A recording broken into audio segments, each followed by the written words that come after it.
Hey guys, it's Savvy, and I'm here today with day 4 of the Strikebackvideothon challenge.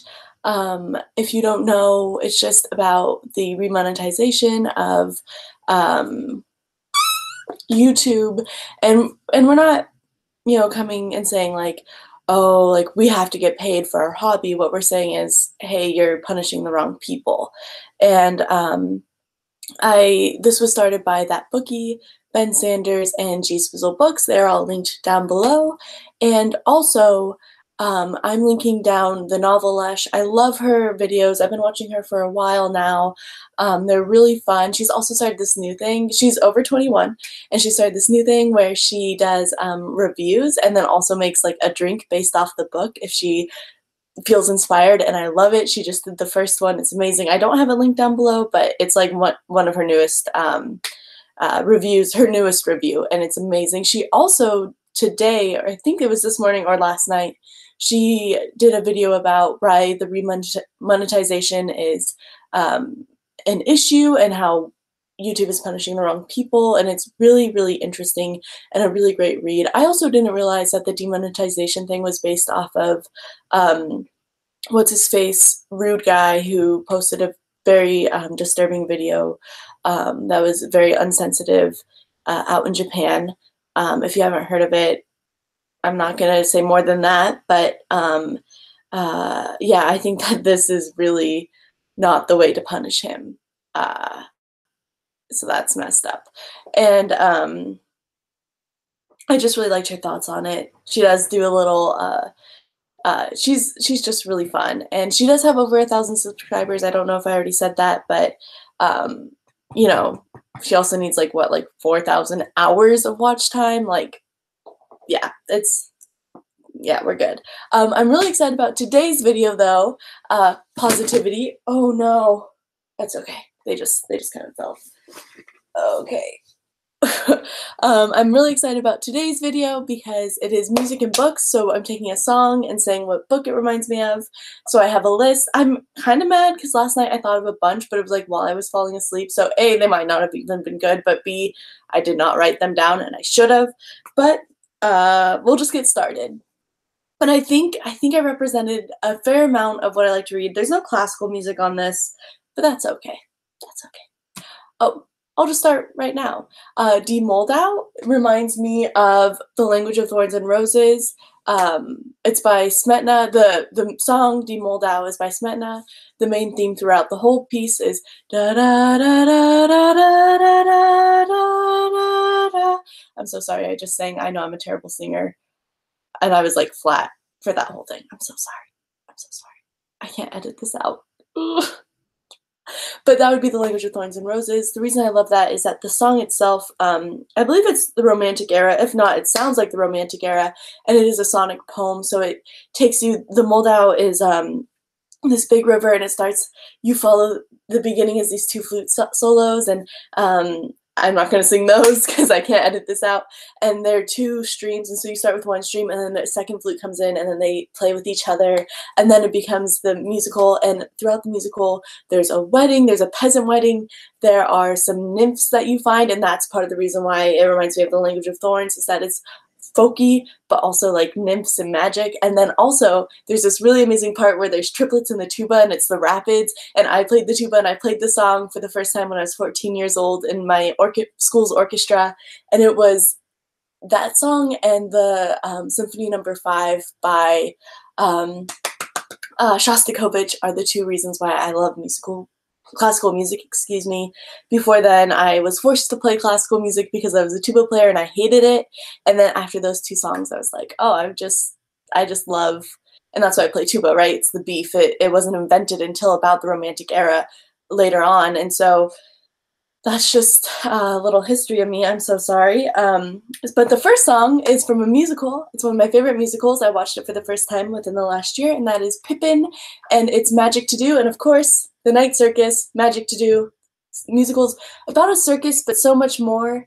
And this book is about a circus, but so much more. It's perfect. It works. The second song is Welcome to Paradise by Green Day, and that is for Siddhartha by Hermann Hesse. It's just about like growing up, and there are some some Buddhist ideals, and there's a line in the song that's like, some call it slum, some call it nice, and that just kind of reminds me of the song. And that whole album is really about like growing up, and a lot of Green Day's discography is about like growing up, so it works. So that's what that book's about. The next song is This One's for the Girls by Martina McBride, and that is, of course, for Rosie Little's Cautionary Tales for Girls. Oh, it even has for girls in it. I didn't even notice that. But that song's about, if you've never heard the song, it's like, goes through a woman, it's like, this one's for teenagers, I know high school can be rough, and then it's like, this is for people in their early 20s, you're living on dreams and SpaghettiOs, but you're going to be okay, and then it goes on and on and on to, like, middle age, and that book follows one girl kind of throughout her life, and then also it kind of gives you vignettes of people in different ages and different parts of their life. All right, the next is the whole Weird Al discography, and that is for Discworld. They're both outrageous and funny and just very enjoyable. I still like Weird Al. I don't really listen to him anymore. I guess Discworld has taken over that part of my life, or my need for silliness. All right, the next one is Wrong Way by Sublime, and it's 20 Fragrances of a Fragrant Youth. Wrong Way is kind of about a woman who gets sucked into a world of crime and she doesn't know better. That's not what this book is about, but there's the song is about a girl who's a prostitute, and this is about a girl who her neighbors think she's a prostitute because she hangs out with white guys, and she's not. So that's what that reminded me of. And she also, I feel like she learns a lot, and in the song they talk about how the girl like doesn't know any better and she's had a hard life, and this girl has kind of had a hard life as well. So that's that. The next is Cancer by My Chemical Romance, and of course that is the Hotel on the Corner of Bitter and Sweet. That doesn't give anything away. The book starts and you find out right away that the guy's wife died from cancer before the book began. Which I am really enjoying the book because I'm in the middle of reading it right now. But if you have experienced cancer, especially in a negative way, like somebody you love died, it's kind of a rough read. I'm not gonna lie, and I know it's gonna get happier, but it's good. It's good. It's worth the read, but it's just kind of emotional and really melancholy, and I'm just not in the mood for melancholy right now. Sorry if you can't hear me by looking down. I'm not trying to do that. Ugh. Oh, the next one is a song I don't like and a book, the worst book I read last year.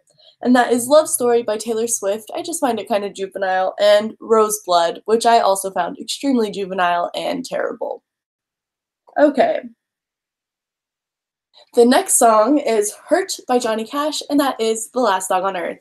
This book is actually really good. It's it might be middle grade, it might be YA. It kind of toes the line where I think it's maybe not, you know, an immature YA reader could read it, or a mature middle grade reader. And it's not nearly as sad as Hurt by Johnny Cash, but the title's terrible. The title's not 100% true, but it feels true in the story. It's such a good book, guys. I would really recommend it. It was one of my favorite books growing up. The next one is Mad World, and that is The Slow Regard of Silent Things by Patrick Rothfuss. Once again, Mad World's a little bit sadder than this book. However, the book's about a girl who's kind of crazy, but she's also just living in a mad world, and I just felt like the title really, really resonated with the content. Okay. Oh, and the next, I'm so excited, I love this song, is Sisters Are Doing It For Themselves by the Eurythmics. And it is the Gemma Doyle series. The first one is A Great and Terrible Beauty, which I do not have. And then the last one is The Sweet Far Thing, which I have. And they're by Libba Bray, and they're really good and just really enjoyable, quick, easy reads. And they're all about girls in the Victorian era, and they like kick butt. Like they kick butt. They're really cool. And that just reminded me of the song Sisters Are Doing It For Themselves. Okay. Oh, Neverwhere is What Is It Like by Everlast. And that song's about putting yourself in other people's shoes, and there's a part about a homeless man, and you know, he's unable to get in the song, he's unable to get a job, and people are like, oh, you're just gonna spend it on alcohol if I give you money, and the song's kind of just about like, hey, like, walk a mile in people's shoes and be nice. Neverwhere is about a man who's very nice. And I used to have such a pretty copy, and then I let my roommate borrow it, and then she moved, and I never got it back. And I'm sure if I like asked her, she would send it to me, but like she probably doesn't know where it is. But this book is about a really, really nice man, and he kind of finds this girl, and he gets swept into this underground, almost magical world, but it's also like full of homeless people. It's very interesting, and I think that it made me feel things. It made me feel things. There we go. And then next we have Little Cabin Home on the Hill. This is just like a standard bluegrass tune. And it is, oh, there's this wonderful picture book called Henry David Built a Cabin. And it's like bears, but they're actually transcendentalists. And they're so cute. And it's all about Henry David Thoreau and the cabin he lived at, and how he would have like a chair on his porch, and if it was out, people were welcome to come and visit him, but if it wasn't out, then you had to leave. He didn't want visitors, and it's just the most precious picture book ever. Ooh. And then we have another bluegrass tune called High on a Mountain. Emmylou somebody, she's really cool. She's from Appalachia. I mean, she's dead, but there were recordings before she died, and so she sings and plays in this very unique way because she's from this very region that's really cut off from the rest of the US. And so they have like a really interesting accent and musical style, and it's called High on a Mountain, and that is The Hobbit. The song's just all about like being in nature and breezes, and The Hobbit has a lot more adventure to it, but also there's just a lot of nature, and hobbits really like being out in nature and going for walks. Okay. Oh, and then I have another picture book, which I also don't have with me, but it's called, well, the song is Parker's Mood by Charlie Parker, and the song is Ooh La La, Max in Love, or the book is. It's a really good book. The art style is a little bit unique. My mom was an artist, and so a lot of our picture books had like really unique like picture styles, and I just remember like my friends seeing it when I was like in high school, and they were like, "Oh, like what's that?" But it's cool. It's really good, and you can learn about art styles. But it's Ooh La La, Max in Love. It's about this dog who's a poet, and he goes to France, and then he falls in love with this dog who's a piano player. So cute, so wonderful, and it's told in like little snippets of poetry. And it's just beautiful. She also has another book.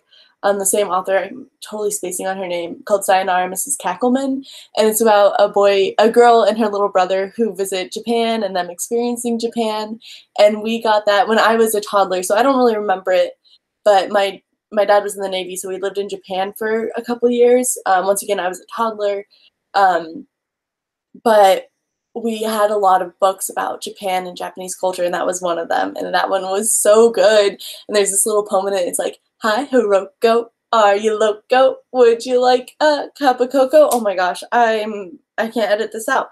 It's really cute though. It's really sweet, and I think my grandma's here to pick me up. Okay, and the last book is What You Want Me to Do by Good Omens by Neil Gaiman and Terry Pratchett. This is a jazz tune by, oh my gosh, I'm spacing on his name. He's one of my favorite players. But I love it, and it's great, and I gotta go.